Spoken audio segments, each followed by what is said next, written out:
ከሁላችን ጋር እንዴት ናችሁ? ደህና አደራችሁ? አለሁ እግዚአብሔር ይመስገን። እንኳን በወሩ ታስበው ለሚሉ ቅዱሳን በዓላት ወራንታ ያደረሳችሁ እንኳን አብሮ አደረሰን።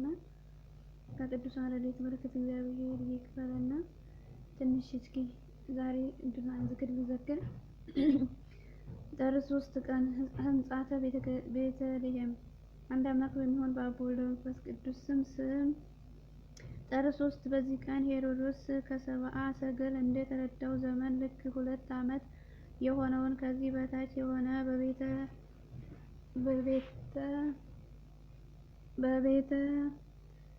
በቤተልሔም በአውራጃው ሁሉ ያሉ ሕፃናትን ተገደሉ። ቁጥራቸውም 14,000 ነው። እርሱም ከሴቶች እንደተወለደ ንጽሕ የሆኑ ናቸው።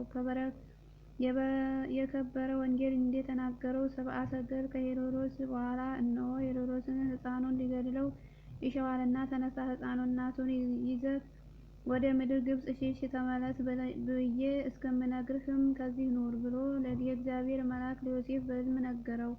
እርሱም በሌሊት ተነስቶ ሕፃኑንና እናቱን ይዞ ወደ ግብጽ ሄደ። ሄሮድስም እስኪሞት ድረስ በዚህ ኖረ። ከእግዚአብሔር ዘንድ ልጅ ከግብጽ ጠራሁ ተብሎ በነቢይ የተነገረ ይፈጸም ዘንድ ነው።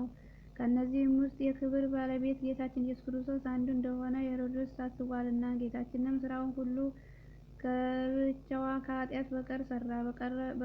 በረቀቀ ጥበቡም ከሄሮድስ ፊት ሸሸ። ሄሮድስን አግኝቶ ሊገድለው ቢአስብ ያለ ጊዜው መገደል ባልተቻለው ነበርና። ሰነፎች ሰዎች ሰው መሆኑን ምትሃትም ነው ብለው በአሰቡ ነበር። ስለዚህም የክብር ባለቤት ጌታችን ሸሸ። ሁለተኛ የእግዚአብሔር በፈጣን ደመና ተቀምጦ ወደ ግብጽ ይወርዳል ተብሎ የተነገረውን ትንቢት ይፈጽም ዘንድ ዳግመኛም ከክፉ ነገር እንዲሸሽ ለእኛ ሊያስተምረን የግብጽንም ጣዖት ያጠፋቸው ዘንድ ነው። ይህን ያክል ብዛት ያላቸው ሕፃናት መሰብሰብና መገደል ለሄሮድስ እንዴት ተቻለው? ተንኮለኛ ሄሮድስ ምክንያቱም ፈጥኖ የ2 ዓመት ከዚህ ያነሱ ሕፃናትን አሳደገን። ጭፍራን እንሰራለን ዘንድ የሚያዝ የንጉሠ ነገሥት የቄሳርያ ደብዳቤ ከእኔ ዘንድ ደርሷን፣ ወርቅ፣ ብር፣ ቀለበት፣ ልብስም እንሰጣለን ብሎ ወደ ሀገሩ ሁሉ ላከ። ስለዚህም ከእናቶቻችን ጋር ተሰብስቡ ያን ጊዜ ከእርሱ ዘንድ 1200 ወታደሮችን አውጥቶ በተራራ ላይ አረዳቸው። ነቢይ ኤርምያስ የተናገረው ፍጹም ተፈጸመ። ራሔል ስለ ልጆቿ ስታለቅስ ብዙ መከራን ጮኸት፣ ሙሾ፣ ልቅሶ፣ ዋይታ በራማ ተሰማ። ለቅሶ መተው መጽናናት እምቢ አላት፣ ልጆቿንም ልጁን አልሆኑትምና። ዮሐንስ በራእዩ እንዲህ አለ፣ በታላቅ ቃል ጮኸ፣ የተመሰገንህ እውነተኛ አቤቱ እስከ መቼ ነው? ስለ ደማችን ተቀብለህ በምድር ላይ በሚኖሩ ሰዎች አትፈርድባቸውምን? አሉ። ከእነርሱም ወገን ለእያንዳንዱ ብሩህ ልብስ ሰጥተው እንግዲህ ጥቂት ቀን እረፍ አሉአቸው።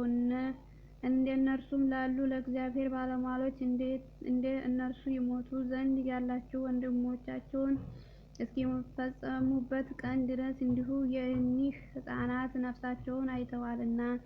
ዳግመኛም እንዲህ አለ፣ በዙፋኑ ፊት በአራቱ እንስሶች በ24ቱ አለቆች ፊት አዲስ ምስጋና ያመሰግናሉ። ከግብጽ ምድር ከተዋጁ ከ14,000 ሕፃናት በቀር ያች ምስጋና ሊያውቁ የሚችለው የለም። እነርሱም ከሴቶች እንደ አንዱ ተወልዶ ንጽሕ የሆኑ ናቸው። ለእግዚአብሔር ምስጋና ይሁን፣ በረከታቸው ከእኛ ጋር ትኑር ለዘላለሙ አሜን።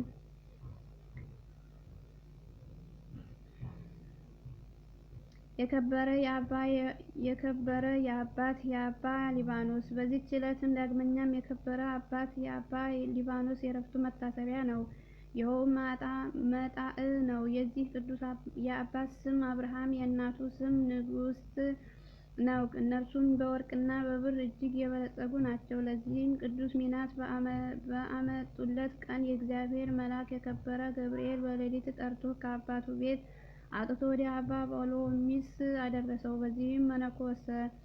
ከዚህም በኋላ ወደ ኢትዮጵያ ሂዶ እየተጋደለ ብዙ ዘመናትን ኖረ። ድንቅ ታምራትን በምድር ከዕለት ውሃን አፍልቋልና በሽተኞችንም አድኗልና። የክብር ባለቤት ጌታችንም አገልግሏልና ደስ አሰኝቶት በሰላም አረፈ። ለእግዚአብሔር ምስጋና ይሁን፣ እኛንም በጸሎቱ ይማረን፣ በረከቱ ከእኛ ጋር ትኑር ለዘላለሙ አሜን።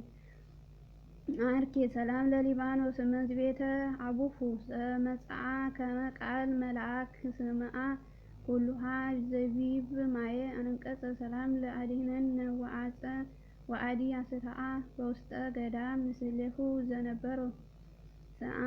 በዚህ ዕለት የሴቶችን ጠጉር ሹሩባ ሲሰራ የኖረ የአባ አሞን መታሰቢያ ነው። እንዲህም ባለ ስራ ሲኖር የኃጢአት ማዕበል ሊያስጥመው አልቻለም። በረከቱ ከእኛ ጋር ትኑር ለዘላለሙ አሜን። አርኬ ሰላም ለአሞን ዘእቁብ መካየዱ እምኡክአተ ሱቁ በሌተ በውስተ ኩሉ መንገድ ከመ ይንህስ አስበ ይፍጥ ለማዕዱ ስርዓተ እንዘ ይጸፍር በአዱ ለባዕጤ ኃጢአት እክሊ ያስጥሙ ሞገዱ አሜን።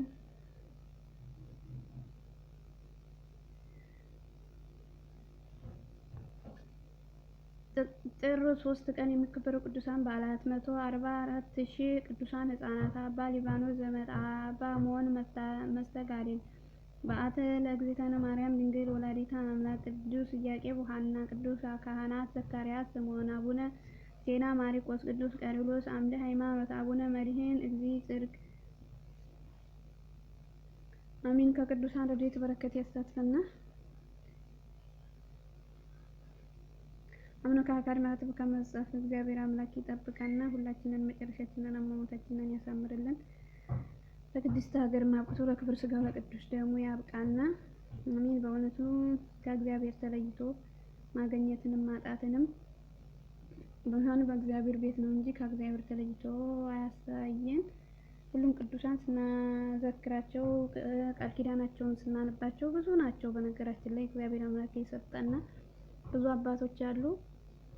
ከእግዚአብሔር ጋር ሆነው ነው እንጂ መታወቅን ያደረጉ ከእግዚአብሔር ተለይቶ አይደለም። አንዳንድ ጊዜ ስናስበው መታወቅን ከእግዚአብሔር ተለይቶ የምናደርግ ሰዎች አለን።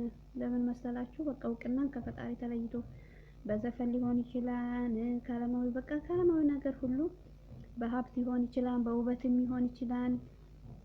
ብቻ ባለን ነገር እየተመኘን ከፈጣሪ ተለይተና ብዙ ነገሮችን ለመታወቅ እንሞክራለን። ግን መታወቅ ከእግዚአብሔር ጋር ነው እንጂ ለእግዚአብሔር ተለይቶ እውቅና ይጥላል ብለን እናስባለን።